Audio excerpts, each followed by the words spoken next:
Hey, if you're listening to this right now and your body feels like it's bracing for impact, you can't think straight, you're foggy, irritable, exhausted, or totally frozen, this episode is for you.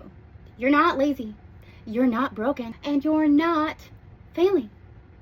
You're surviving. And I know that might sound like a cute affirmation, but what I'm about to tell you is deeper than that.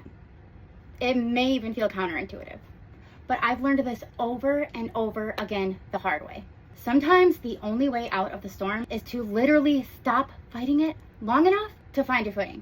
I'm Hailey, and I'm not just here as a public health professional.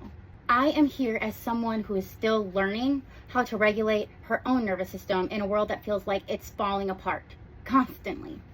Today, we are going to talk about nervous system regulation, not as a buzzword, but as a survival tool. And if you're in crisis mode right now, I hope this is meeting you exactly where you're at. So before we dive in too deep, let's break this down in plain terms. Your nervous system is your body's built-in alert system. It's constantly scanning for danger and deciding whether you need to fight, shut down, or stay very still to stay safe. This is called the flight, freeze, or fawn response. You don't have to think about it, it just happens. And that's a good thing when you're in real danger. But here is the catch. Your nervous system doesn't always know the difference between a real threat, like being chased by a bear, and a perceived one, like reading terrifying news or facing a toxic work meeting. So it reacts the same way, and that is by putting your body on high alert. Now, over time, especially for those of us who have experienced trauma, that alert system can get stuck in the on position. So you may feel like you are always bracing for something bad to happen, even when things seem fine. It's not in your head. It's your nervous system doing exactly what it was trained to do, which is protect you. So let's start with this. What you're feeling right now is not just emotional, it's biological. When we experience prolonged stress on our nervous systems, it shifts into survival mode. That means that fight, flight, freeze, or fawn responses kick in automatically, and they don't always turn off easily. According to Harvard Health, when you're under stress, your amygdala, right about there if you can visualize, it sends a distress signal throughout your body that causes your body to flood with adrenaline. So this could look like your heart races, your breathing quickens. But if the threat doesn't go away, or if the threat is the system itself, like politics, housing instability, discrimination, your nervous system can get stuck there. You might feel foggy, disassociated, panicked. You can't make decisions because literally you can't. And then comes the guilt. Why can't I just pull myself together, right? Well, it's because you're not meant to in this state of nervous system response. This is what your body is wired to do when it doesn't feel safe. So chronic stress, when they say it kills, chronic stress actually changes your baseline functioning, making it harder to feel calm, even when you want to. That's not failure. That's natural adaptation. Here is the truth. Sometimes we need to literally do nothing and practice the pause. Not to be lazy, not to give up, but to give our nervous systems a chance to even recognize that we may not be in immediate danger. The idea that we can just deep breathe our way out of trauma, it's not just misleading, it can be harmful. Regulation is messy, people, and it's trial and error. And it rarely looks like perfect calm. Take it from me. Personally, I struggle with this on a daily basis, especially now. For me, I have a playlist for this. I'll go outside, I'll dig in my garden, I'll take a 20-minute nap, I journal.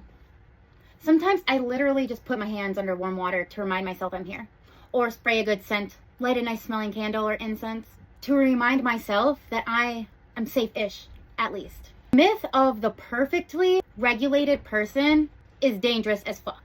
I want you to understand, the goal isn't constant peace. The goal is to be able to have enough tools to come back to yourself. Sometimes that's all you got. Let me give you a few tools you can try right now. First, look around the room. Name 5 things you can see. Hold a warm mug or cup in your hands. Put your bare feet on the ground. Take 3 deep breaths. try something called the 4-7-8 breathing method. You inhale for 4, hold for 7, exhale for 8. The extended exhale is very important. It helps trigger your vagus nerve. Do some more research on that. That's for a different episode. Humming is also another easy way that we can stimulate our vagus nerve, which helps us to calm down, slow our heart rate down. There are many more, but these are just small inputs that can tell your nervous system, hey bitch, we're not in immediate danger anymore, and I don't want to act like it all the time. So when you live in a state of political and systemic instability, pretty much like we're currently living, especially as a woman, a survivor, a queer person, someone who's been failed by systems, there's a lot of us, regulating your nervous system isn't just hard, it can literally feel impossible. You can't always meditate your way out of injustice. That's facts. But you can give yours a soft place to land. You can say no to constant news exposure. Oh my God, I am blocking myself these days.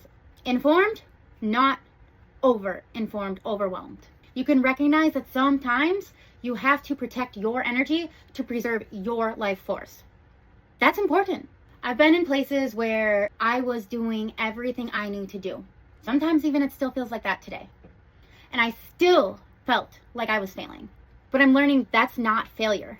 It's regulation trying to happen inside chaos that continuously goes, leading to chronic stress responses. So if the most radical thing you do today is to rest or cry or plant something, one of my go-tos, even scream in your car, guys, that is enough. That's where you start.